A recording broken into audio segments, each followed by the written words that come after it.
ನಮಸ್ಕಾರ ಸ್ನೇಹಿತರೆ. ಏನು ಬರೋ ಜನ ಅಂದರೆ ಜನ ಇಲ್ಲಿ ಈ ಜನಗಳು ಯಾಕೆ ಬೆಳಗ್ಗೆ ಇಷ್ಟೊತ್ತಿಗೆ ಬಂದಿದ್ದಾರೆ ಅಂತ ಕನ್ಫ್ಯೂಸ್ ಆಯಿತು ನನಗೂ ಒಂದು ಸ್ವಲ್ಪ ಹೊತ್ತಿಗೆ. ಆಮೇಲೆ ನೋಡ್ತೀನಿ ಫಿಲಮ್ ರಿಲೀಸು.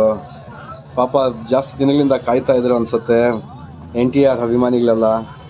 ನಿನ್ನೆ ದೇಶಾದ್ಯಂತ ಬಿಡುಗಡೆ ಆಗಿದೆ ದೇವರ ಸಿನಿಮಾ. ಈ ಒಂದು ಸಿನಿಮಾ ನೋಡೋದಕ್ಕೆ ಬೆಳಗ್ಗೆ 6:30ಗೆಲ್ಲ ಫುಲ್ ಜನ ಅಂದರೆ ಜನ. ಎಷ್ಟು ಮಟ್ಟಿಗೆ ಜನ ಇದ್ರು ಅಂದರೆ ತುಂಬ ವರ್ಷಗಳಿಂದ ಕಾಯ್ಕೊಂಡಿದ್ರು ಅನಿಸುತ್ತೆ NTR ಸಿನಿಮಾ ನೋಡೋದಕ್ಕೆ. ಅದಕ್ಕೆ ನಿನ್ನೆ ಬಂದಿದ್ದಂಥ ಜನಗಳೇ ಸಾಕ್ಷಿಯಾಗಿದ್ದರು. ಒಟ್ಟಾರೆಯಾಗಿ ನಮ್ಮ ಬಂಗಾರಪೇಟೆಯಲ್ಲಿ ನಿನ್ನೆ 5 ಶೋ ನಡೆದಿದೆ, 2 ಥಿಯೇಟ್ರಲ್ಲಿ. 5 ಶೋ ಫುಲ್ ರಶ್ ಆಗಿದೆ. ಹೀಗಾಗಿ ನೋಡೋದಕ್ಕೆ ಒಂಥರ ಅದ್ಭುತ ವಾತಾವರಣ ನಿರ್ಮಾಣವಾಗಿತ್ತು.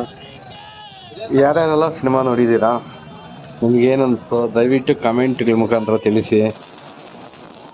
ಈ ಒಂದು ಫ್ಯಾನ್ಸ್ ಏನಿದ್ದಾರೆ ಇವರೆಲ್ಲ ಇಷ್ಟೊಂದು ವಿಜೃಂಭಣೆಯಿಂದ ಈ ಚಿತ್ರವನ್ನು ಬರಮಾಡಿಸ್ಕೊಂಡಿದ್ದಾರೆ. ಆದ್ದರಿಂದ ಯಾರೆಲ್ಲ ನೋಡಿದ್ದೀರಾ, ನಿಮ್ಗೇನು ಅನ್ನಿಸುತ್ತೋ ಈ ಸಿನಿಮಾ ಬಗ್ಗೆ ಅನ್ನೋದನ್ನು ದಯವಿಟ್ಟು ಕಮೆಂಟ್ ಮಾಡೋದನ್ನ ಮರಿಬೇಡಿ ಅಂತ ಹೇಳ್ತಾ ವಿಡಿಯೋ ಮುಗಿಸ್ತಾ ಇದ್ದೀನಿ. ನಮಸ್ಕಾರ.